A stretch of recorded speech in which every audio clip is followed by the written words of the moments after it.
selamat pagi. Kita lanjutkan kontekstual Bible reading sampai pada Lukas pasal 21. Lukas pasal 21. Ketika Yesus mengangkat mukanya, ia melihat orang-orang kaya memasukkan persembahan mereka ke dalam peti persembahan. Ia melihat juga seorang janda miskin memasukkan 2 peser ke dalam peti itu. Lalu ia berkata, "Aku berkata kepadamu, sesungguhnya janda miskin ini memberi lebih banyak daripada semua orang itu. Sebab mereka semua memberi persembahannya dari kelimpahannya, tetapi janda ini memberi dari kekurangannya. Bahkan ia memberi seluruh nafkahnya." Ketika beberapa orang berbicara tentang bait Allah dan mengagumi bangunan itu yang dihiasi dengan batu yang indah-indah dan dengan berbagai-bagai barang persembahan, berkatalah Yesus, "Apa yang kamu lihat di situ akan datang harinya di mana tidak ada satu batu pun akan dibiarkan terletak di atas batu yang lain. Semuanya akan diruntuhkan." Dan murid-murid bertanya kepada Yesus, katanya, "Guru, bila manakah itu akan terjadi? Dan apakah tandanya kalau itu akan terjadi?" Jawabnya, "Waspadalah supaya kamu jangan disesatkan. Sebab banyak orang akan datang dengan memakai namaku dan berkata, 'Akulah dia,' dan saatnya sudah dekat. Janganlah kamu mengikuti mereka. Dan apabila kamu mendengar tentang peperangan dan pemberontakan, janganlah kamu terkejut, sebab semuanya itu harus terjadi dahulu. Tetapi itu tidak berarti kesudahannya akan datang segera. Ia berkata kepada mereka, bangsa akan bangkit melawan bangsa dan kerajaan melawan kerajaan, dan akan terjadi gempa bumi yang dahsyat, dan di berbagai tempat akan ada penyakit sampar dan kelaparan, dan akan terjadi juga hal-hal yang mengejutkan dan tanda-tanda yang dahsyat dari langit. Tetapi sebelum semuanya itu, kamu akan ditangkap dan dianiaya. Kamu akan diserahkan ke rumah-rumah ibadah dan penjara-penjara, dan kamu akan dihadapkan kepada raja-raja dan penguasa-penguasa oleh karena namaku. Hal itu akan menjadi kesempatan bagimu untuk bersaksi. Sebab itu, tetapkanlah di dalam hatimu, supaya kamu jangan memikirkan lebih dahulu pembelaanmu. Sebab aku sendiri akan memberikan kepadamu kata-kata hikmat, sehingga kamu tidak dapat ditentang atau dibantah lawan-lawanmu. Dan kamu akan diserahkan juga oleh orang tuamu, saudara-saudaramu, kaum keluargamu, dan sahabat-sahabatmu, dan beberapa orang di antara kamu akan dibunuh.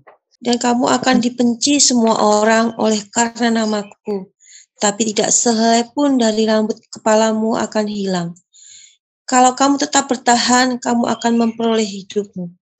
Apabila kamu melihat Yerusalem dikepung oleh tentara-tentara, ketahuilah bahwa keruntuhannya sudah dekat. Pada waktu itu, orang-orang yang berada di Yudea harus melarikan diri ke pegunungan, dan orang-orang yang berada di dalam kota harus mengungsi, dan orang-orang yang berada di pedusunan jangan masuk lagi ke dalam kota. Sebab itulah masa pembalasan di mana akan genap semua yang ada tertulis. Celakalah ibu-ibu yang sedang hamil atau yang menyusukan bayi pada masa itu, sebab akan datang kesesakan yang dahsyat atas seluruh negeri dan murka atas bangsa ini, dan mereka akan tewas oleh mata pedang dan dibawa sebagai tawanan ke segala bangsa, dan Yerusalem akan diinjak-injak oleh bangsa-bangsa yang tidak mengenal Allah sampai genaplah zaman bangsa-bangsa itu. Dan akan ada tanda-tanda pada matahari dan bulan dan bintang-bintang, dan di bumi bangsa-bangsa akan takut dan bingung menghadapi deru dan gelora laut. Orang akan mati ketakutan karena kecemasan berhubung dengan segala apa yang menimpa bumi ini, sebab kuasa-kuasa langit akan goncang. Pada waktu itu orang akan melihat Anak Manusia datang dalam awan dengan segala kekuasaan dan kemuliaannya. Apabila semuanya itu mulai terjadi, bangkitlah dan angkatlah mukamu, sebab penyelamatanmu sudah dekat. Lalu Yesus mengatakan perumpamaan ini kepada mereka. Perhatikanlah pohon ara atau pohon apa saja. Apabila kamu melihat pohon-pohon itu sudah bertunas, kamu tahu dengan sendirinya bahwa musim panas sudah dekat. Demikian juga jika kamu melihat hal-hal itu terjadi, ketahuilah bahwa kerajaan Allah sudah dekat. Aku berkata kepadamu, Sesungguhnya angkatan ini tidak akan berlalu sebelum semuanya terjadi. Langit dan bumi akan berlalu, tetapi perkataanku tidak akan berlalu. Jagalah dirimu supaya hatimu jangan tersarat oleh pesta pora dan kemabukan, serta kepentingan-kepentingan duniawi, dan supaya hari Tuhan jangan dengan tiba-tiba jatuh ke atas dirimu seperti suatu jerat. Sebab ia akan menimpa semua penduduk bumi ini. Berjaga-jagalah senantiasa sambil berdoa, supaya kamu beroleh kekuatan untuk luput dari semua yang akan terjadi itu, dan supaya kamu tahan berdiri di hadapan anak manusia. Pada siang hari Yesus mengajar di bait Allah, dan pada malam hari ia keluar dan bermalam di gunung yang bernama Bukit Zaitun. Dan pagi-pagi semua orang banyak datang kepadanya di dalam bait Allah untuk mendengarkan dia. Ya, terima kasih kita sudah mendengar bacaan firman Tuhan. Lukas pasal 21, lanjutan dari Lukas pasal 20 yang diawali dengan persembahan janda yang miskin. Nah, kita melihat apa yang diajarkan Tuhan Yesus. Tuhan Yesus mengajarkan bahwa persembahan janda miskin ini memberi lebih banyak dari semua orang. Pada waktu itu ada yang kaya, ada yang punya jabatan dan sebagainya, tapi persembahan janda miskin ini dikatakan Tuhan Yesus memberi lebih banyak dari yang lainnya. Nah, mengapa janda ini dipuji Tuhan Yesus? Karena dia memberi dari kekurangannya, bahkan ia memberi seluruh nafkahnya. Ya, di Markus 12 kita melihat dia memberi 2 peser. Ya, dia katakan inilah persembahannya, tapi Tuhan Yesus justru melihat seluruh nafkahnya diberikan. Jadi ini yang dipuji, ya, dipuji Tuhan Yesus memberi lebih banyak. Ini yang perlu kita tanyakan pada diri kita masing-masing.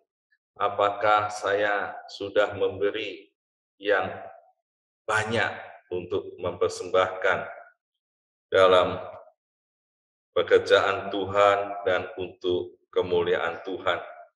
Lalu Lukas mencatat tentang nubuat akhir zaman, seperti yang dinubuatkan Tuhan Yesus di Injil Matius pasal 24-25. Dan di sini dimulai ketika beberapa orang berbicara tentang bait Allah dan mengagumi. Lalu Yesus berkata, apa yang kamu lihat di situ akan datang harinya, di mana tidak ada satu batu pun akan dibiarkan terletak di atas batu yang lain. Semuanya akan diruntuhkan. Jadi ini awal pembicaraan, dan 2 nubuat yang tampak jelas di sini, yaitu tentang bait Allah di Yerusalem dan nubuat tentang datangnya anak manusia.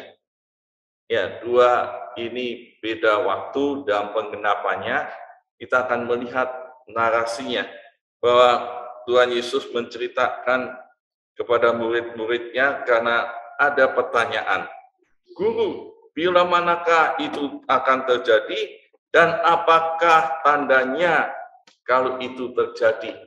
Ya, kapan dan apa tandanya? Lalu Tuhan Yesus menjawab, ya, waspada supaya kamu jangan disesatkan. Akan datang orang pakai namaku, ada perang, pemberontakan, dan aniaya, dan semuanya itu tanda-tanda ini, bangsa melawan bangsa, penyakit sampar, dan tanda-tanda dahsyat di langit. Dan itu akan terjadi semuanya, dan banyak orang diserahkan ke rumah-rumah ibadat dan penjara-penjara.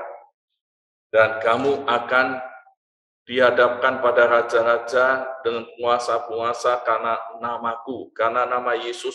Banyak orang yang percaya pada Yesus teraniaya dan dihadapkan di penjara-penjara, tapi ada satu pengajaran Tuhan Yesus katakan di ayat 13, hal ini akan terjadi menjadi kesempatan bagimu untuk bersaksi. Jadi ini yang ditegaskan Tuhan Yesus, keadaan apapun untuk orang yang percaya pada Yesus, biarlah itu kesempatan untuk bersaksi. Dan berikutnya Tuhan Yesus katakan, tetapkanlah di dalam hatimu, supaya kamu jangan memikirkan lebih dahulu. Dan terus Tuhan Yesus ingatkan bahwa kamu akan dibenci semua orang karena namaku, dan tidak sehelai pun dari rambut kepalamu akan hilang. Jadi orang-orang yang ada dalam Yesus, dalam penderitaan, aniaya, apapun terjadi, ada perlindungan. Ada perlindungan. Ini yang Tuhan tegaskan, karena yang bertahan, tetap bertahan, kamu akan memperoleh hidup. Ini pesan Tuhan Yesus jelas di awal tanda-tanda kehancuran Yerusalem, ya, supaya tetap bertahan dan kamu akan hidup. Baru kemudian ayat 20-24, apabila kamu melihat Yerusalem dikepung oleh tentara-tentara, dan ini keruntuhan itu sudah dekat, dan apa yang dikatakan oleh Tuhan Yesus, Bait Allah akan dihancurkan, dan ini tanda awal akan ada pengepungan tentara-tentara, dan banyak orang yang celaka di situ. Ibu-ibu yang sedang hamil menyusui bayinya pada masa itu akan datang kesesakan, dan mereka akan tewas oleh mata pedang, dibawa tawanan ke segala bangsa-bangsa.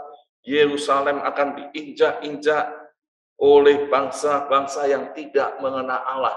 Dan itu dikatakan Tuhan Yesus sebelum itu terjadi. Jadi ini nubuat Tuhan Yesus yang awal, Yerusalem akan dikepung dan banyak yang tewas, Bait Allah akan hancur, tidak ada batu pun yang akan tersusun. Nah, ini telah terjadi. Ya, sudah di kisah sejarah Yosefus kita bisa melihat bahwa Vespasianus ini menjadi kaisar di Roma menggantikan Nero, dan tahun 67 ini Nero perintahkan Vespasianus untuk mengatasi pemberontakan di Yudea, dan akhirnya Nero mati, ini Vespasianus jadi kaisar, dan ya tahun 70-an dia mengutus anaknya yaitu Jenderal Titus untuk mengepung Yerusalem. Karena strateginya untuk menyerang Yerusalem di dataran tinggi agak sulit, maka dia pakai strategi mengepung, dan mengepung sampai kurang lebih 5 bulan. Dalam waktu 5 bulan, catatan sejarah menunjukkan banyak yang mati kelaparan karena ada pemberontakan internal di dalam tentang Selot. Ini kedudukan orang-orang ini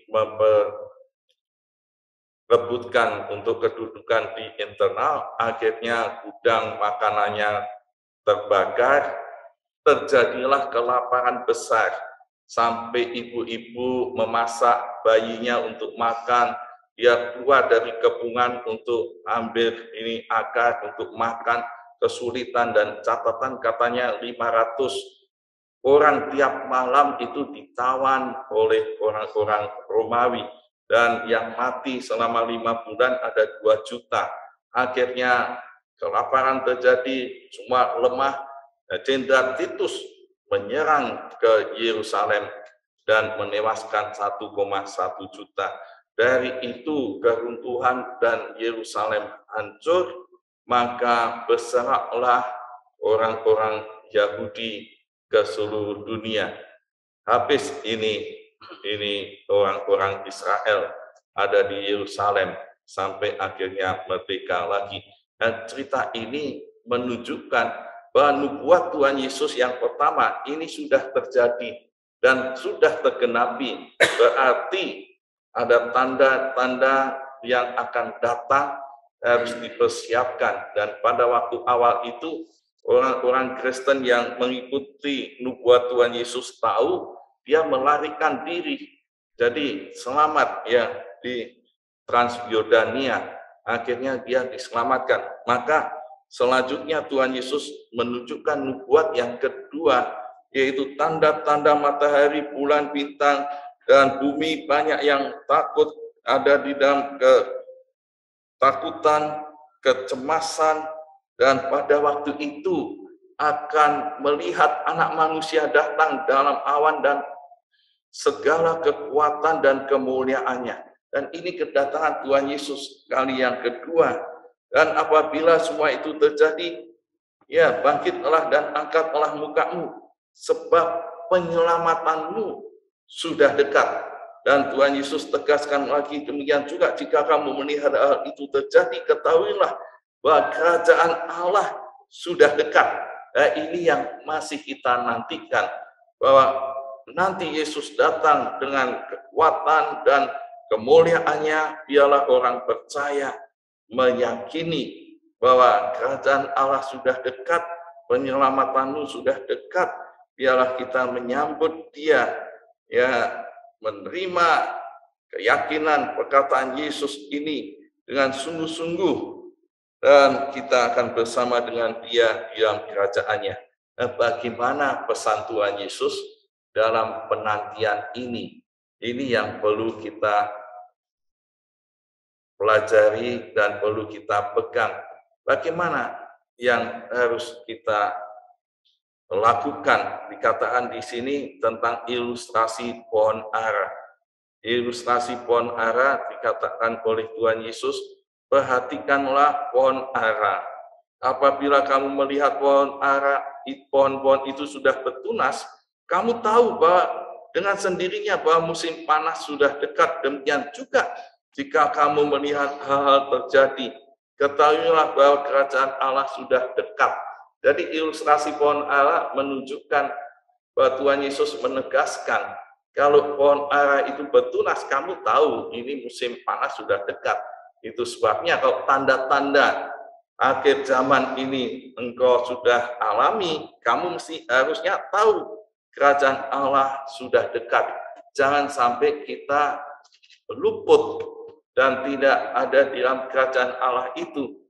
Bagaimana harus kita lakukan?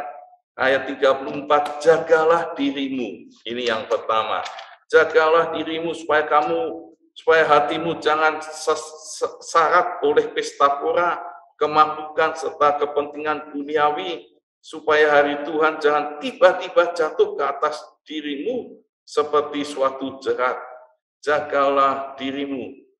Yang berikutnya ayat 36, berjaga-jaga senantiasa sambil berdoa. Ya, ini berulang kali ayat firman Tuhan selalu katakan berjaga-jaga. Berjaga-jaga yang bagaimana? Ini dalam pelajaran hermeneutika selalu saya tanyakan. Oh, kita menanti kedatangan Tuhan Yesus, ya berjaga-jaga. Tapi berjaga-jaga yang bagaimana? Ada ayat di Lukas ini mengatakan jelas. Berjaga-jaga salah satunya sambil berdoa. Jadi ya kalau tidak banyak berdoa, waktu tidur Tuhan Yesus datang, luputlah. Ya, kita harus berjaga-jaga seperti wanita yang bijaksana. Jangan sampai mempelai itu datang, dia tidak ada di situ. Ya, tahunya bagaimana? Ya berdoa supaya kita tetap kuat.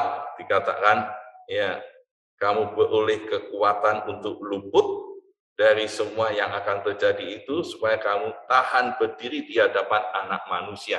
Dan pada waktu Anak Manusia itu datang, kita sudah tahan berdiri untuk menyambut Dia. Ya, sudah kita lihat jelas Tuhan Yesus hari ini mengajarkan amanat teksnya. Yesus memuji wanita janda yang miskin karena memberi lebih banyak, ya, lebih banyak daripada yang lain.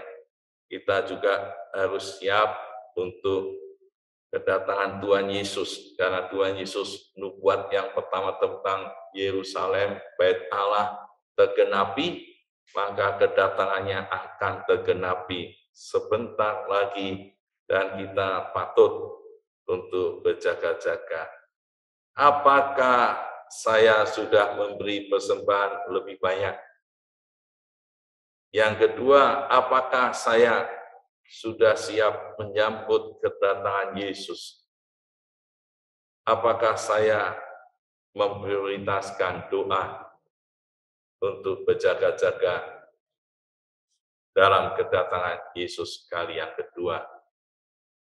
Amin. Tuhan Yesus memberkati.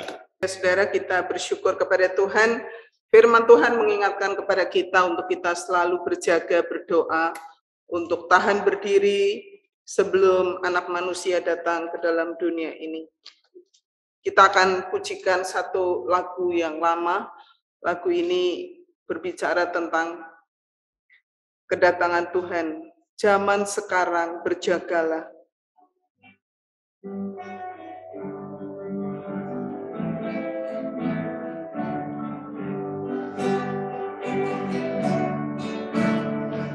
Zaman sekarang berjagalah.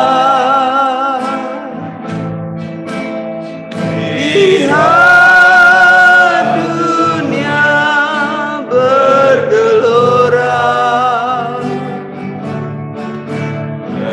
Terdengarlah sini sana banyak kabar menggantarkan. Berlindunglah dalam sabda Allah. Sekali lagi katakan, zaman sekarang berjagalah. Lihat dunia bergelora.